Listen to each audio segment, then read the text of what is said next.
11시 41분 지났습니다. 사회적 가치와 공익을 실현하고 환경을 지키면서 마을 주민의 삶의 질을 높여 더 나은 함께 사는 세상을 그려봅니다. 함사세요. 오늘은 생명평화아시아 이명은 사무국장과 함께합니다. 어서 오세요. 네, 안녕하세요. 네, 오늘 어떤 얘기 해볼까요?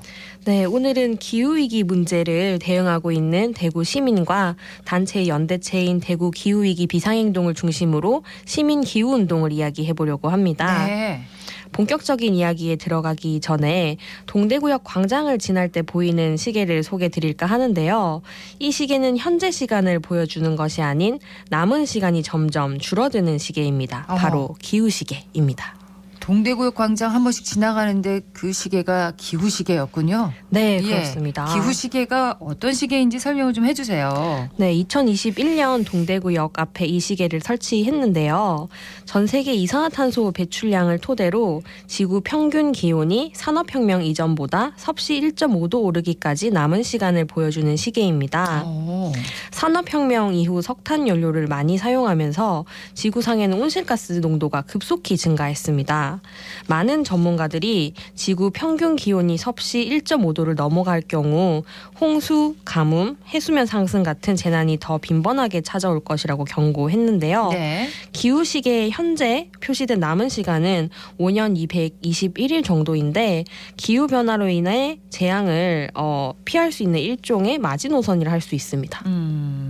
지구의 평균 기온이 산업혁명 이전보다 1.5도씨 정도 오르기까지 남은 시간이 지금 5년 221일 정도요? 네, 얼마 맞습니다. 남지 않은 거네요. 그렇죠. 마음이 급해집니다. 뭔가. 네, 맞습니다. 자, 이렇게 심각한 문제인 만큼 노력에 동참하고 싶은 시민들이 많을 것 같은데 대구에서도 관련 단체인 대구 기후위기 비상행동이 꾸려졌다는 거죠? 네, 18곳의 대구 시민 지역 단체와 그다음에 정당이 현재 함께하고 있는 연대체인 대구 기후위기 비상행동인데요. 기후위기 문제에 관심 있는 시민 누구나 함께 하실 수 있습니다. 캠페인, 강연 개최, 기자회견 같은 다양한 방식으로 기후위기 문제에 목소리를 내고 있습니다. 네, 대구 기후위기 비상행동에서 활동하고 있는 활동가를 만나서 지금까지의 활동과 앞으로의 계획을 들어봤습니다. 함께 들어보시죠. 대구 기후위기 비상행동의 집행위원 정유진입니다. 기후위기 비상행동의 가장 큰 목적은 대중들에게 기후위기에 대해서 그 심각성을 알리고 다양한 행동과 실천을 하는 단체라고 생각합니다. 4.14 기후파업에 참여를 하거나 대구에서의 기후행진도 하고 있습니다. 그리고 최근에 시민들에게 기후정의를 말하는 오픈마이크를 주기적으로 진행하고 있습니다. 시민들에게 이런 기후정의 행진이 있었다라는 것을 알리고 싶어서 오픈을 열었고요. 여러 활동가분들이 와주셔서 기후정의 행진에서 느낀 점, 이런 것을 배웠다, 이런 거를 함께하고 싶다, 이런 얘기들을 하셨어요. 저희가 느끼기에는 아직 시민들이 기후위기를 많이 심각하다고 느끼지 못하는 경우도 있고 느끼더라도 어떻게 행동해야 되는지 모르는 경우가 있어서 기후운동으로 이런 활동에 동참할 수 있겠구나라든지 사회적으로도 표현을 하고 사회가 바뀌도록 노력해야 되는구나, 그런 점을 알리고 싶어서 기후운동을 하고 있습니다. 앞으로의 계획은 저희가 일회용품 사용 규제 철회한 것에 대해서 기자회견을 한 것처럼 정책이 기후위기에 반대되는 방향으로 갈 때는 적극적인 반대를 하고 거기에 시민들의 의견을 모으는 그런 활동을 하고 시민들에게 적극적으로 이런 상황을 알리고 기후위기에 동참할 수 있는 길을 같이 열어주면서 같이 가도록 하겠습니다. 시민의 의견을 모으는 것이 중요하다, 이런 얘기를 해주셨는데 관련 활동을 위해서 시민들이 모여서 또 공부도 했다면서요. 어떤 걸 살펴보는 건가요? 네, 정부와 몇몇 지방자치단체에서는 온실가스 감축 인지 예산 제도라는 것을 운영하고 있습니다. 그냥 들으면 어렵게 느껴질 수도 있는데요. 네. 국가 재정이 온실가스 감축에 미칠 영향을 분석해 예산 편성에 반영하고 결산 때 결과를 평가해서 차기 예산에 반영되도록 하는 제도입니다. 이 제도가 있으면 예산을 편성할 때 온실가스 감축이라는 과제를 주요하게 신경 쓸 수 있을 텐데요. 네. 온실가스를 감축하는 사업은 규모를 키우고 반대의 사업은 예산을 줄이는 쪽으로 정책 추진이 가능합니다. 2023년 회계연도부터 국가 재정에 적용해서 시행하고 있고요. 네. 지방 정부는 적용하는 곳이 점차 늘어가고 있습니다.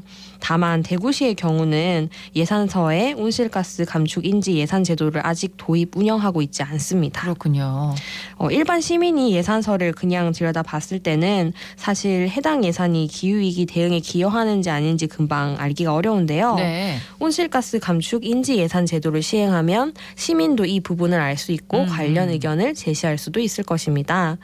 그래서 대구 기후위기 비상행동에서는 아직 온실가스 감축 인지 예산 제도를 시행하고 있지 않은 대구시의 예산서를 살펴보고 해당 예산 제도 도입의 필요성을 살펴보는 공부 모임을 연 것입니다. 그렇군요. 시민들이 모여서 이제 대구시의 예산서를 좀 들여다보고 온실가스 감축인지 예산 제도에 대해서 어떻게 생각하는지 대구 기후 위기 비상행동에서 이제 함께 공부를 하는 거네요. 자, 그 모임 현장을 저희가 담아와 봤는데요. 참여 시민의 소감과 또 공부 모임에서 설명을 맡은 진보당 대구시당 환순규 위원장의 얘기 들어보시죠. 지금부터 2024년 대구시 예산서를 통해서 기후위기 관련하여서 예산이 좀 어떻게 되어 있는지 좀 살펴보도록 하겠습니다. 이런 사업들을 찾아내서 탄소 저감 이런 거하고 이제 어울리지 않는 사업들은 문제도 제기하고, 그리고 나무를 더 심거나 도움이 될 만한 사업들은 더 보태야 된다라고 이야기를 하면 될 것 같습니다. 그래서 하나씩 살펴보면 좋을 것 같아요. 이전까지는 예산안을 들여다본 적이 한 번도 없었는데 어떻게 예산안을 보면 좋을지 바라보는 시각을 기를 수 있게 된 것 같습니다. 저는 진보당 대구시당 위원장이고 황순규라고 합니다. 시민들이 예산서를 볼 줄 모르면 흘러나오는 이야기만 듣고 믿어야 되는 상황이거든요. 예산서를 직접 보실 수 있으면 눈으로 직접 확인할 수가 있는 거겠죠. 그래서 예산이 많이 들겠지, 돈이 없겠지라고 가만히 있을 것이 아니라 요구하고 바꿀 수가 있겠다 싶네요. 온실가스 감축 인지 예산은 예산의 색깔을 입히는 거라고 보시면 될 것 같고요. 그냥 건물을 하나 짓는다라고 하면 아무런 색깔이 없는데, 이게 온실가스 감축에 어떤 영향을 미치느냐에 대한 밝으면 청색 아니면 빨간색 이렇게 색을 입히는 사업이라고 보시면 될 것 같습니다. 건축물을 짓는데 10억이 들어간다. 그런 10억에서 끝나는 것이 아니라 주변에 나무를 더 심을 거냐 아니면 나무를 더 뽑을 거냐, 이것까지 같이 놓고 검토를 한다면 사업이 추진되는 단계에서부터 온실가스를 감축시킬 수 있는 준비를 하게 되겠죠. 그렇게 하자는 것이 온실가스 감축 인지 예산이다라고 보시면 되겠습니다. 예산을 잘 분석해서 대구시의 온실가스 감축 목표 달성을 촉구하는 적극적인 시민들의 모습을 살펴봤는데요. 대구 기후위기 비상행동 공부모임에서 대구시 예산을 좀 분석했다고 했잖아요. 그 결과는 공개가 되는 건가요? 오늘 오전 11시에 대구 기후위기 비상행동에서 대구시가 2024년 온실가스 감축 인지 예산서를 작성할 것을 촉구하는 기자회견을 대구시청 동인청사 앞에서 열었습니다. 네. 2024년 대구시 예산서안 일반 회계를 기준으로 단위 사업별 온실가스 감축 영향을 분석 평가한 결과를 이제 이 기자회견에서 발표했는데요. 그렇군요. 분석 일부를 말씀을 드리자면 대구시의 기획행정위원회 소관 사업의 전체 예산 중에 온실가스 감축으로 볼 수 있는 예산은 1.49%로 나타났습니다. 그리고 또 건설교통위원회 소관의 도시주택국 예산의 경우는 개발 제한구역 지원, 노후 공공 임대주택 시설 개선 같은 이제 사업 예산을 온실가스 감축 예산으로 보아서 5.96%로 분석을 했습니다. 네. 그래서 이러한 것들은 시민 참여로 대구 기후위기 비상행동에서 분석한 것인데요. 대구시가 온실가스 감축 인지 예산 제도를 도입하면 훨씬 확실하고 명확하게 위원회별로 국별로 온실가스를 감축할 수 있는 사업을 파악해서 앞으로의 예산 편성을 기후위기 대응을 위한 방향으로 짤 수 있는 것입니다. 별도로 이렇게 분석할 필요가 없다는 거네요. 네, 그렇습니다. 예. 조만간 시민들이 참석할 수 있는 기후위기 논문 발표 행사도 있다고요? 네, 생명평화 아시아에서 준비한 행사인데요.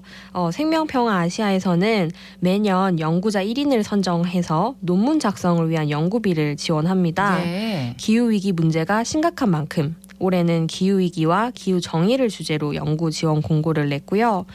카이스트 인류세 연구센터 박사우 연구원으로 있는 박선아님을 선정해서 한국 기후운동이 가는 길이라는 제목의 논문이 나왔습니다. 오. 우리나라의 대중 기후운동은 2019년부터 본격적으로 펼쳐졌다고 할 수 있는데요. 네. 작년에는 9월 24일, 올해는 9월 23일에 서울에서 3만 명이 넘는 시민이 모여서 기후 정의를 촉구하는 행진에 참여했습니다. 대구에서도 시민들이 함께 서울에 가서 행진에 참여했고요. 네. 올해 전국 단위 행진 전에는 대구 시내에서 대구 기후위기 비상행동 주최로 행진을 하기도 했습니다. 그렇군요. 논문 발표회는 언제 열리나요? 네, 논문 발표회는 15일 금요일 저녁 7시 30분에 생명평화아시아 강연장에서 진행하고요. 생명평화아시아 유튜브 채널에서 실시간 송출도 할 예정입니다. 네. 네, 이 논문에서는 2019년부터 코로나 시기, 2022년, 23년 전국 규모의 기후정의 행진을 중심으로 기후운동의 전개를 살펴봅니다. 그렇군요. 오늘 함사하세요에서는 시민 기후운동에 대해서 함께 얘기를 나눠봤습니다. 생명평화아시아의 이명은 사무국장이었습니다. 고맙습니다. 네, 감사합니다.